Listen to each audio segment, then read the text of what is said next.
हाय दोस्तों, कैसे हैं आप सब। चलिए, उम्मीद करते हैं कि आप सब अच्छे होंगे। और आज हम लोग एक बड़ा ही इम्पोर्टेंट टॉपिक जिस पर हम बात करने जा रहे हैं। कुछ लोगों ने बोला था, कुछ लोगों ने रिक्वेस्ट किया था कि आप इसको एक सिंपल लैंग्वेज में, सिंपल शब्दों में इसको समझाने का प्रयास करें। और वो टर्म है, आप कह सकते हैं एक शब्द है, एक टर्म है, फिलॉसफी। आए दिन आप सुनते रहते हैं कि आप फिलोसोफर हैं। कोई भी किसी को कह देता है कि हाँ, आप लगता है फिलोसोफर हैं। निश्चित तौर पर सब लोग अपने आप में फिलोसोफर होते हैं। इस बात को मानने में कोई बुराई नहीं है। सब लोग, जो भी मानव जाति है, वो मानव जाति कुछ सवालों को हमेशा खोजते रहता है, प्रयास करता है उसके अपने सवालों को के आंसर को जानने का, उसके उत्तर को जानने का प्रयास करता है। वो चाहता है कि वो जाने की कोई घटना हुई तो उसके पीछे का कारण क्या है, क्यों हुआ, उसका सवाल वो पूछता है। वो पूछता है कि हमारी ज़िंदगी का मतलब क्या है, मानव जिंदगी का, मानव जीवन का उदय क्यों हुआ, कैसे हुआ, भगवान होता है कि नहीं होता है, नेचर ऑफ एग्जिस्टेंस क्या है, हमारे अस्तित्व की प्रकृति क्या है, हमारा उद्देश्य क्या है जीवन में, हम क्यों पैदा हुए, किस उद्देश्य से पैदा हुए, भगवान एग्जिस्ट करता है कि नहीं, उसका उदय कैसे हुआ, कौन इस सृष्टि को चलाता है, आदि आदि सवाल उसके मन में होता है।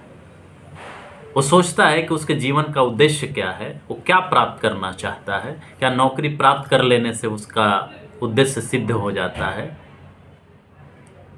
क्या पैसा पा जाने से उसको उसका जीवन का उद्देश्य पूरा हो जाता है, क्या अध्यात्म का ज्ञान हो जाने से, ज्ञान की प्राप्ति हो जाने से उसकी मुक्ति संभव हो पाती। मुक्ति क्या है, पाप क्या है, पुण्य क्या है, शांति क्या है, अशांति क्या है, वैसे सवाल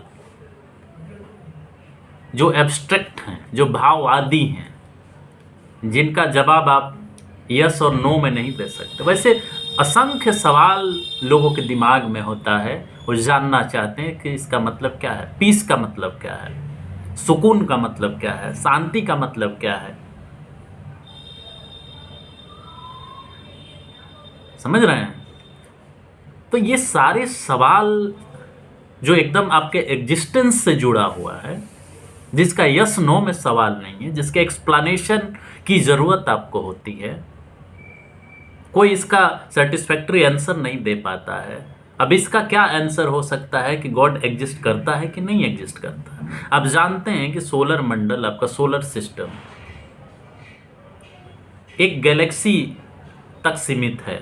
कितने असंख्य बिलियन ट्रिलियंस स्टार्स हैं, और आपका सोलर सिस्टम एक सूर्य के चारों तरफ घूमता है, सूर्य मिल्की वे के चारों तरफ घूमता है, और पूरे ब्रह्मांड में, यूनिवर्स में लाखों असंख्य मिल्की वेज हैं। सूर्य एक स्टार है, उस स्टार के चारों तरफ आपका पूरा प्लेनेट्स और कहें कि जो भी ग्रह होते हैं वो घूमते हैं। आपको पता तक नहीं है कि कितने तारे हैं, सूर्य से बड़े कितने तारे हैं।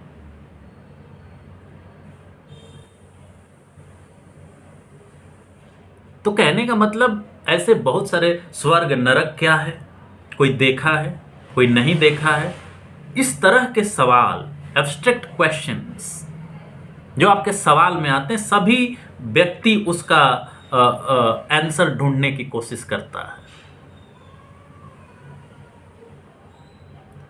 इन सारे सवालों के जवाब को खोजने का जो प्रयास है, उसके बारे में जो नॉलेज गेन करने का जो प्रयास है, चाहे वो मेडिटेशन से करें, बुक पढ़ के करें, साइंस पढ़ के करें, रिलीजियस बुक पढ़ के करें, अपने सेंस ऑर्गन से करें, फिलोसॉफिकल जो थॉट्स हैं वो पढ़ के करें, ये जो सीक्रेसी है, जो एनिग्मा है, इसको जानने का जो प्रयास है,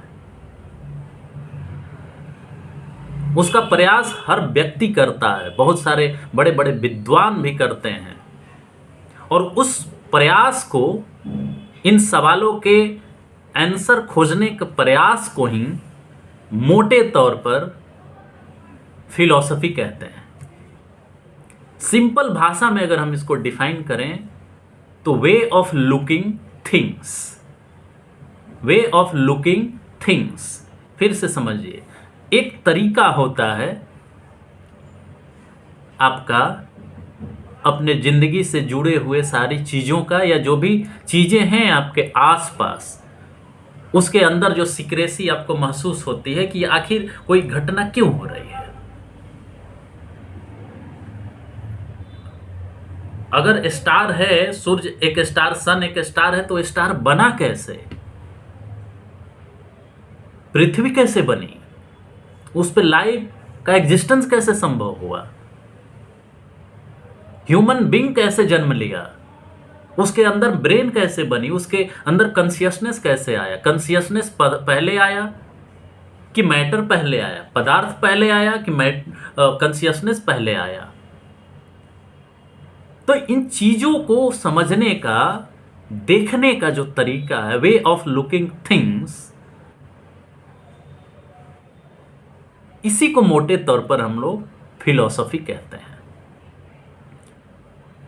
जो व्हाट क्वेश्चंस होते हैं, क्या, क्यों, कैसे, कब, कहां, ये व्हाट क्वेश्चंस जो आप पूछते हैं ना किसी चीज के बारे में, कि क्या है, क्यों है, कैसे है, कहां है, कब हुआ, कैसे हुआ, ये सारे क्वेश्चंस बताते हैं कि आप किसी चीज की इंक्वायरी कर रहे हैं, पूछताछ कर रहे हैं, उसके बारे में नॉलेज आप गेन करने की कोशिश कर रहे हैं, उसको समझने का प्रयास कर रहे हैं कि कोई भी चीज कैसे हो रही है, उसके पीछे का रूल क्या है, उसके पीछे का लॉज क्या है, उसके पीछे का मैकेनिक्स क्या है।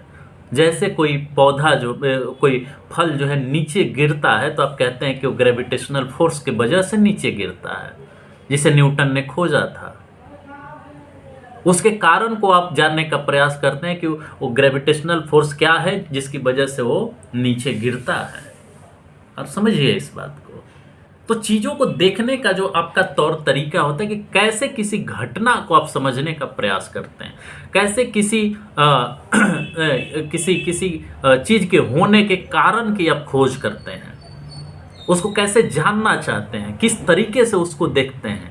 क्या या आप ये देखते हैं कि पूरे ब्रह्मांड को, यूनिवर्स को किसी गॉडली या डिवाइन पर्सनालिटी ने क्रिएट किया, या ये देखना चाहते हैं, या इस तरीके से देखते हैं ये जो सन का फॉर्मेशन हुआ वो हॉट गैसेस से हुआ, बाद में उसका धीरे धीरे आप कहें कि धीरे धीरे वो ठंडा हुआ और एक स्टार के रूप में जन्म लिया, इवेपोरेशन हुआ।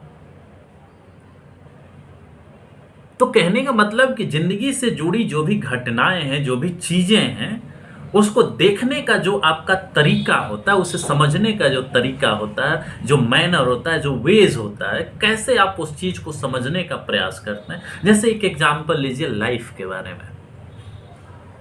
लाइफ के बारे में वैज्ञानिकों का कहना है, बहुत सारे किताब हैं, आप नोआ हरारी को भी पढ़ सकते हैं, बहुत सारी किताबें हैं, उसमें लिखी गई हैं कि ह्यूमन बीइंग का निर्माण अकार्बनिक जो चीजें होती हैं, इनऑर्गेनिक जो चीजें होती है, ऑर्गेनिक नहीं, इनऑर्गेनिक जो चीजें होती हैं उससे हुआ। ये जो प्राइमेटिव वाटर था उसमें जिंदगी के सबसे पहले बेसिक यूनिट का निर्माण हुआ, जिसको हम सेल कहते हैं। ये संभव तब हुआ जब माइक्रोस्कोप और टेलीस्कोप जैसे चीजों का निर्माण हुआ, साइंटिफिक टूल्स का निर्माण हुआ। तो इनऑर्गेनिक मटेरियल से ऑर्गेनिक मटेरियल की तरफ लाइफ बढ़ा। मतलब कहने का यह है कि सबसे पहले मैटर था, इनऑर्गेनिक मटेरियल कुछ नहीं है, मैटर है। जब वाटर में ये सारे मटेरियल्स इकट्ठा हुए तो सेल फॉर्मेशन हुआ, पहले सेल में वॉल नहीं हुआ करता था, फिर वॉल बना, और इस तरह से सेल डिवीजन होते होते ह्यूमन बीइंग का निर्माण होना शुरू हुआ।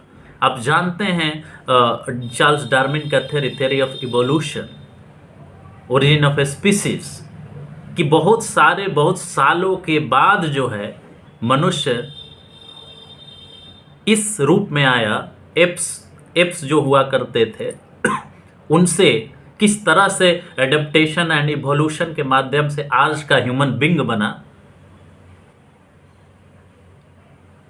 ये साइंस समझने का प्रयास करता है।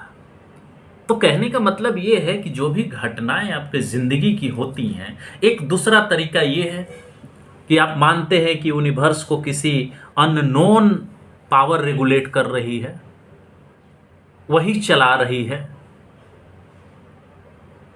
वो कहीं बैठी हुई है अदृश्य में, जिसको आप स्वर्ग कहते हैं, नरक कहते हैं।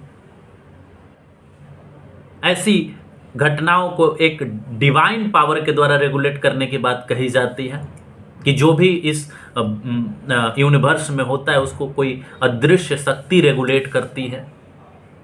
लेकिन जैसे जैसे साइंस डेवलप होता जा रहा है वैसे वैसे वो बता रहा है कि इन सब चीज़ों के पीछे कोई अदृश्य शक्ति नहीं है, बल्कि साइंस काम कर रहा है, मैटर काम कर रहा है। तो फिलॉसफी का मतलब ये होता है कि कोई भी सवाल, किसी भी फिनोमेना के बारे में जानने का प्रयास, किसी चीज के बारे में जानने का प्रयास,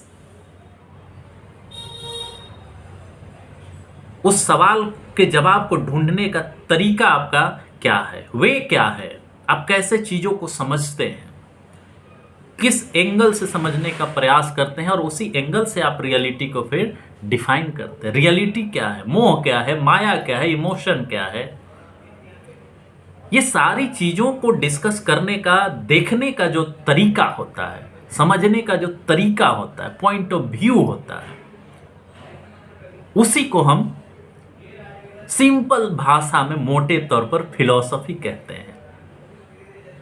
आप कहते हैं ना कि आपके लाइफ की फिलॉसफी क्या है, तो कोई कहता है पढ़ना, कोई कहता है लिखना, कोई कहता है घूमना, कोई कहता है स्पिरिचुअलिज्म, कोई कहता है भगवान का सर्च करना, ज्ञान की प्राप्ति करना।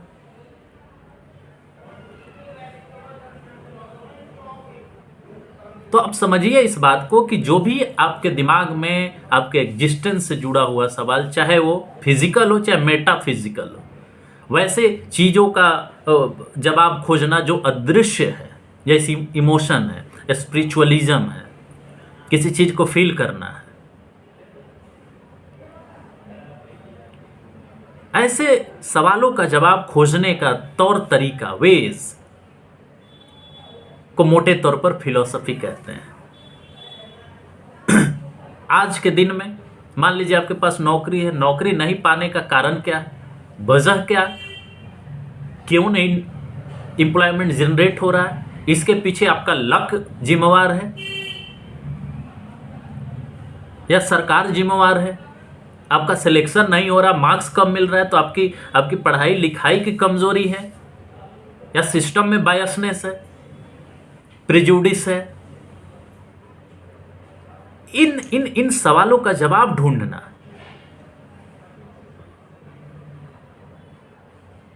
कोई अगर गरीब है तो क्या इसलिए गरीब है क्योंकि भगवान ने उसे बनाया है, या इसलिए गरीब है कि किसी ने उसको वंचित रखा है। कोई व्यक्ति अमीर अगर नहीं है तो क्या वो इसलिए है कि उसे भगवान ने अमीर नहीं बनाया, या इसलिए कि उसको शिक्षा, स्वास्थ्य और रोजगार नहीं मिला इसलिए बना। किसी का शोषण हो रहा है तो क्या वो इसलिए हो रहा है कि पूर्व जन्मों में उसने कुछ ऐसा गलत काम किया है, जो कर्म का सिद्धांत होता है। क्या कर्म का सिद्धांत सही है? अगर हमें रोजगार नहीं मिल रहा है तो उसकी वजह क्या है, इकोनॉमी में क्या दिक्कत है?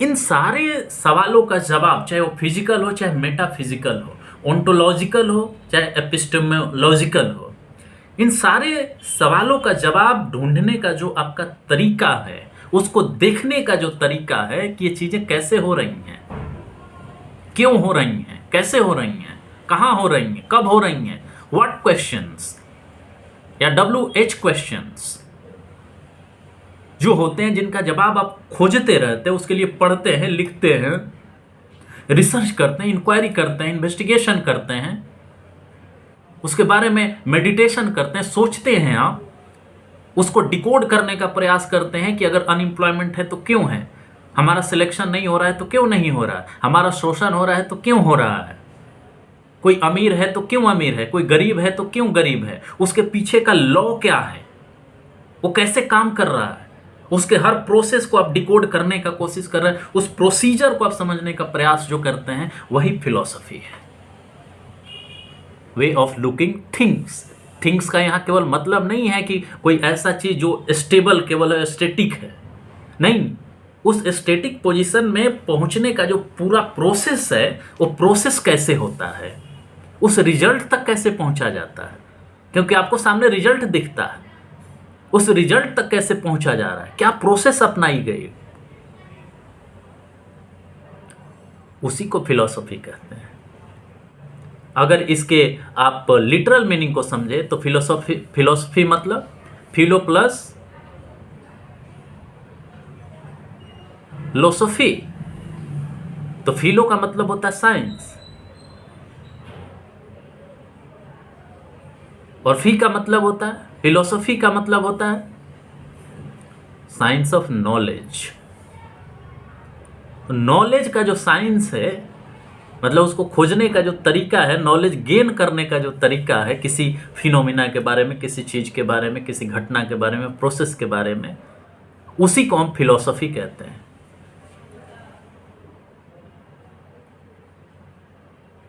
तो science of knowledge, science of wisdom. और साइंस किसको कहते हैं? साइंस उसे कहते हैं जो सिस्टमेटिक किसी चीज का स्टडी करे, सिस्टमेटिक किसी फिनोमिना को एक्सपेरिमेंट करे, उसके पीछे का कारण ढूंढे कि कोई भी घटना हो रही तो उसके पीछे का कारण क्या है, उस कारण को एग्जामिन करे, एक्सपेरिमेंट करे कि ये कारण है जिसकी वजह से ये फिनोमिना घटित हुई, साइंटिफिक तरीके से, एविडेंस बेस्ड। उसका एविडेंस होगा तब वो कंक्लूजन पे पहुंचेगा कि हाँ ये एविडेंस है, इसके आधार पर हम ये कहते हैं कि ऐसा हुआ। ये तरीका है साइंस का, साइंटिफिक एग्जामिनेशन का। तो science of knowledge, science of knowledge broadly इसी को, फिलोसफी को अगर आप वो करते हैं तो मेटाफिजिक्स भी उसका एक ब्रांच है, ओंटोलॉजी भी एक उसका ब्रांच है, एपिस्टेमोलॉजी भी उसका एक ब्रांच है। मेटाफिजिक्स मतलब ऐसे चीज़ों के बारे में आप सोचते हैं, समझते हैं, जैसे गॉड हुआ, डिवाइन पावर हुआ, इमोशन हुआ, जिसको आप टच नहीं कर सकते, देख नहीं सकते, उसके बारे में आप चिंतन करते हैं, मनन करते हैं। भगवान एग्जिस्ट करता है कि नहीं करता है, करता है तो कैसे करता है। ओंटोलॉजी नेचर ऑफ एग्जिस्टेंस के बारे में आप एग्जामिन करते हैं, उसके बारे में आप जानते हैं कि नेचर ऑफ एग्जिस्टेंस क्या है, क्या उसका कैरेक्टर है, कैसे हम एग्जिस्ट करते हैं, क्यों करते हैं, कहाँ करते हैं, रियलिटी क्या है, रियलिटी है भी कि नहीं है, वो क्या कोई वो कंस्ट्रक्ट है, किसी ने बता दिया वही हम मान लिए कि रियलिटी है, क्या वही रियलिटी है या उसके बियॉन्ड है, उसे बदला कैसे जा सकता है, उसमें चेंज कैसे किया जा सकता है। ये ओंटोलॉजी में हम लोग देखते हैं। एपिस्टेमोलॉजी में science of knowledge, science of creation of knowledge, sorry creation of knowledge, origin of knowledge. क्या है नॉलेज, कौन बताता है कि नॉलेज क्या है, कहाँ से ये ओरिजिनेट होता है, कैसे ओरिजिनेट होता है, हम किसे नॉलेज मानते हैं, क्या किसी ने कुछ कह दिया वही नॉलेज है, या नॉलेज का अपना कोई सोर्स है, उसको बताने वाले के मानसिकता पर निर्भर करती है। ये नॉलेज ओरिजिनेट कैसे होता है, नॉलेज इंडस्ट्री कैसे काम करता है, आपको क्या बताया जाता है जिसको आप मानते हैं कि वो नॉलेज है। तो ये सारे ब्रांच हैं फिलॉसफी के। इसी तरह से फिलॉसफी के स्कूल्स हैं, दो मेजर ब्रांच माने जाते हैं, स्कूल माने जाते हैं फिलॉसफी के। एक आइडियलिस्ट स्कूल है और दूसरा मेटेरियलिस्ट स्कूल है। आइडियलिस्ट स्कूल ये मानता है कि आइडिया पहले है, आप समझ रहे होंगे, आइडिया, विचार पहले है और विचार आने के बाद ही ये पूरे विश्व का निर्माण हुआ। आइडिया पहले आया और भौतिकवादी संसार, पदार्थ बाद में आया। ये वही विचारधारा है आइडियलिस्ट फिलॉसफी, जिसमें माना जाता है कि कोई बहुत बड़ा अदृश्य शक्ति है जिसके बारे में जिसके दिमाग में ये विचार आया कि हम विश्व को ऐसे बनाएं, और उसने इसे इस तरह से क्रिएट किया है। सबका रोल उसने फिक्स किया है। ये दैवीय सिद्धांत के रूप में भी जाना जाता है कि ये दैवीय सिद्धांत है, मतलब किसी दैवीय पावर ने, डिवाइन पावर ने इसको बनाया है, इसलिए इसको बदला नहीं जा सकता। ये आइडियलिस्ट फिलॉसफी है, इसमें कोई बदलाव नहीं हो सकता। जैसे भारत में कहा जाता है कि इस संसार को मनु ने बनाया। ऋग्वेद में जो बातें कही गई हैं वो ईश्वर की बातें हैं, उसी को हमें मानना चाहिए, उसमें कोई बदलाव नहीं हो सकता। इसी आधार पर जातिवाद को जस्टिफाई किया जाता है आइडियलिस्ट फिलॉसफी के बेसिस पर ही, क्योंकि ये विचार किसी भगवान को आया, उसने इस संसार को क्रिएट किया। जो कर्म आप करेंगे वही आपका, पूर्व जन्म में आपने कर्म किया होगा, इसीलिए आप इस जाति में पैदा हुए, इस बिरादरी में पैदा हुए। ये आइडियलिस्ट फिलॉसफी का तर्क है। इसके देखने का एक तौर तरीका है संसार को। वो इस तरह से संसार को देखता है, विश्व को देखता है, समस्याओं का निदान वो उसी रूप में सोचता है और मानता है कि भौतिकवादी जगत से पहले एक विचार आया था, एक महापुरुष, एक दैवीय पुरुष के दिमाग में, या किसी देवता या देवी के दिमाग में, और उस आइडिया से ही पूरे संसार को हमने क्रिएट किया। हेगेल वगैरह माने जाते हैं कि इसी विचारधारा के लोग थे, इसी तरह के फिलॉसफी को मानने वाले लोग थे। इंडिया में जो भी लोग कहते हैं कि ऋग्वेद और मनु के द्वारा इस संसार की रचना की गई, वो इसी विचारधारा के लोग हैं। और दूसरा जो फिलॉसफी है जिसको साइंटिफिक फिलॉसफी कहते हैं, वो मैटेरियलिस्ट फिलॉसफी है, पदार्थवादी या भौतिकवादी दर्शन। वो कहता है कि नहीं, ऐसा नहीं हुआ है। और इस विचारधारा को सपोर्ट करता है, इस तरीके को सपोर्ट करता है साइंस। जब टेलीस्कोप और माइक्रोस्कोप का निर्माण हुआ तो टेलीस्कोप से पूरे ब्रह्मांड को देखने का आपके पास साइंटिफिक टूल मिल गया। नज़दीक से आप समझ पाए कि तारे क्या होते हैं, कैसे बने होंगे, बिग बैंग कैसे हुआ। और माइक्रोस्कोप से मानव जीवन के इतिहास को समझने का साइंटिफिक टूल मिला। उससे आप जो भी आपके शरीर के अंग हैं, माइक्रो लेवल पर उसको देख सकते हैं। सेल को आप देख सकते हैं, समझ सकते हैं कि सेल का फॉर्मेशन कैसे हुआ, इनऑर्गेनिक मटेरियल से हुआ। और बाद में उसमें ऑर्गेनिक मटेरियल, जब सेल डिवीजन होना शुरू हुआ, केमिकल रिएक्शन शुरू हुए सेल के अंदर, तब सेल का डिवीजन होना शुरू हुआ। और उस सेल डिवीजन से धीरे धीरे धीरे करके आप डार्विन का ओरिजिन ऑफ स्पीसीज पढ़िए, इवोल्यूशन का कंसेप्ट पढ़िए, आपको साफ साफ पता चलेगा कि कैसे एक इनऑर्गेनिक मटेरियल से ऑर्गेनिक मटेरियल में सेल डिवीजन हुआ, और धीरे धीरे वही डिवीजन बनते बनते आज ह्यूमन बींग का निर्माण हुआ। कैसे एप से जो है ह्यूमन बींग बना, कितने सालों के बाद बना, ये इवोल्यूशन का नतीजा। और साइंस ये बताता है, मटेरियलिस्ट फिलॉसफी, भौतिकवादी दर्शन ये कहता है कि बहुत लंबे समय के बाद आप डायरेक्ट ह्यूमन बींग के रूप में आपका उदय नहीं हुआ। आप पहले एप्स थे, एनिमल्स थे, एनिमल्स ग्रुप में आते थे, बाद में ह्यूमन के रूप में आप डेवलप हुए। और उसमें भी बहुत आपके इवोल्यूशन के बहुत बाद ब्रेन का निर्माण हुआ। एक हिस्टोरिकल स्टेज पर आकर के ब्रेन का निर्माण हुआ, ये साइंस बताता है। और जब ब्रेन का निर्माण हुआ तब आपने सोचना शुरू किया, फैमिली बनाना शुरू किया, टूल्स बनाना शुरू किया, समाज का एक कॉम्प्लिकेटेड वर्जन बनना शुरू हुआ। और इस लेवल पर जब आप आ गए, ब्रेन का जब फॉर्मेशन हो गया, तो ब्रेन के फॉर्मेशन के बाद कॉन्शियसनेस आया या आइडिया आया। आइडिया शुरू से एग्जिस्ट कर ही नहीं सकता, ये साइंस कहता है। साइंस को कहा जाता है कि ये भौतिकवादी दर्शन ही है। क्योंकि वो एविडेंस के आधार पर बात करता है, एविडेंस को एक्सपेरिमेंट करने की बात करता है, उसे समझने का बात कर रहा है, जानने का बात करता है। कोई भी चीज़ बिना एक्सपेरिमेंट को एक्सेप्ट नहीं करता, बिना एविडेंस को एक्सेप्ट नहीं करता। ये मटेरियलिस्ट फिलॉसफी है, भौतिकवादी दर्शन है। भौतिकवादी दर्शन मानता है कि समाज में कोई भी चीज़ें बिना किसी कारण के नहीं घटती हैं, उसके कुछ लॉज होते हैं। अगर बेरोजगारी है तो उसके पीछे कोई वजह है, अगर डिस्क्रिमिनेशन है तो उसके पीछे कोई वजह है, इनजस्टिस है तो उसके पीछे कोई शक्ति है, कोई वजह है। वो शक्ति डिवाइन पावर नहीं है। फैमिली सिस्टम का निर्माण कैसे हुआ? वो एक हिस्टोरिकल नीड थी। जब समाज बहुत बड़े स्तर पे बढ़ने लगा तो फैमिली की ज़रूरत पड़ी, डिवीजन ऑफ वर्क हुआ। इसी दौरान वर्ण व्यवस्था भी इंडिया में शुरू हुई, जाति व्यवस्था भी शुरू हुई इसी तरीके से। लेकिन बाद में गुप्तराज के समय में उसको रिजिड कर दिया गया, वो बाद का इशू है, उस पर हम नहीं आ रहे हैं। जाति व्यवस्था एक मटेरियलिस्ट भौतिकवादी जरूरत थी, क्योंकि अगर उस तरह से नहीं बनाया जाता तो समाज में उत्पादन नहीं होता, उत्पादन नहीं होता तो बाकी चीज़ें नहीं होती। तो ये फिर आप मार्क्सवाद की तरफ चले जाते हैं।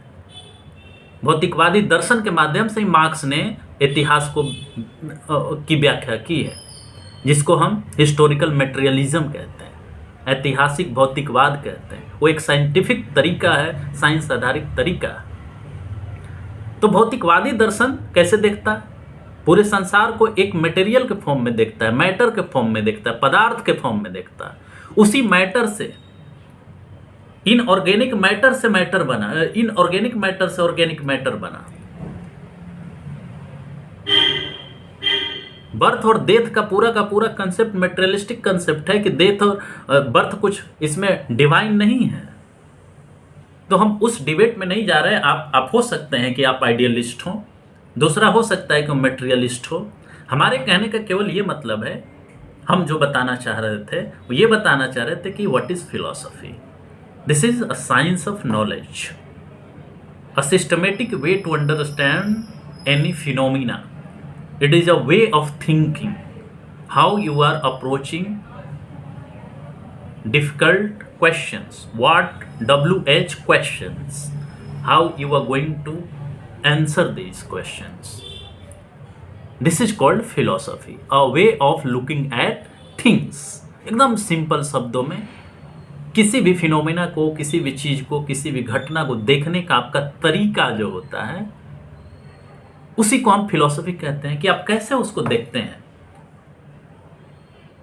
मोटा मोटी तौर पर आइडियलिस्ट फिलॉसफी और मटेरियलिस्ट फिलॉसफी एग्जिस्ट करता है। उसके बहुत सारे ब्रांचेज हैं जिसको आपको इसमें हम समझाने का प्रयास नहीं कर रहे हैं। लेकिन ये समझिए कि ये एक तौर तरीका है समझने का चीज़ों को, जो भी घटनाएं घट रही हैं।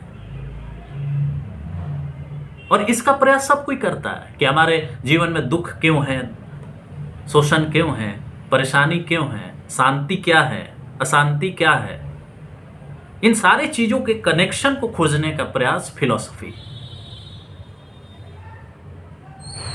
और आपको यह जानना चाहिए, एक तार्किक व्यक्ति, एक साइंटिफिक व्यक्ति, एक विचारवान व्यक्ति हमेशा चीजों को समझने का प्रयास करता है कि उसके पीछे का कारण क्या है, और फिर वो अपना कोर्स ऑफ एक्शन डिसाइड करता है कि अब हमको करना क्या है। वो एक्चुअल में किसी फिनोमिना के घटने के प्रोसेस को समझने का प्रयास करता है, उसके पीछे के लॉ को समझने का प्रयास करता है कि कोई घटना कैसे घटित होती है। अगर कोई घटना घटित हुई तो उसके पीछे का कारण क्या है, और अगर कारण पता चले तो उसको रिजल्ट समझ में आएगा। और फिर आगे उस गलती को करने से पहले जब आप लॉ समझ जाते हैं तो फिर आप उस लॉ के अकॉर्डिंग काम करने का प्रयास करते हैं। आज रॉकेट साइंस हो, AI टेक्नोलॉजी हो, जो भी चीज़ें हो रही हैं वो साइंस के आधार पर है। साइंस का पार्टिकुलर प्रोसेस होता है, काम करने का एक सिस्टमेटिक तरीका है। उस सिस्टमेटिक तरीके को फॉलो अप करेंगे तो पार्टिकुलर रिजल्ट आपको मिलता है। इससे फिलॉसफी बताता है कि आप चीज़ों को कैसे देखेंगे, देखने का तरीका आपका क्या होगा, कैसे आप देखते हैं। जैसा आप देखते हैं वैसे ही चीज़ें आपको समझ में आएंगी। रियलिटी को आप कैसे देखते हैं ये उसी से आपको होगा कि किस एंगल से उसको आप देख रहे हैं, आपका वे ऑफ लुकिंग क्या है, कैसे आप चीज़ों को अप्रोच कर रहे हैं। तो दोस्तों, मैंने कोशिश किया है कि फिलॉसफी को एकदम सिंपल शब्दों में आपको समझाएं, आपको बताएं। आप कोशिश करिएगा इसको समझने का। जहाँ पे आपको कन्फ्यूजन लगेगा, जहाँ पे आपको लगेगा कि और इसको एक्सप्लेन करने की ज़रूरत है, तो मैं फिर से इस पर कुछ वीडियो बनाऊंगा, क्लेरिफाई करूंगा। तो इसी के साथ मैं अपनी बात समाप्त करता हूँ। नमस्कार, धन्यवाद, जय हिंद, जय भारत।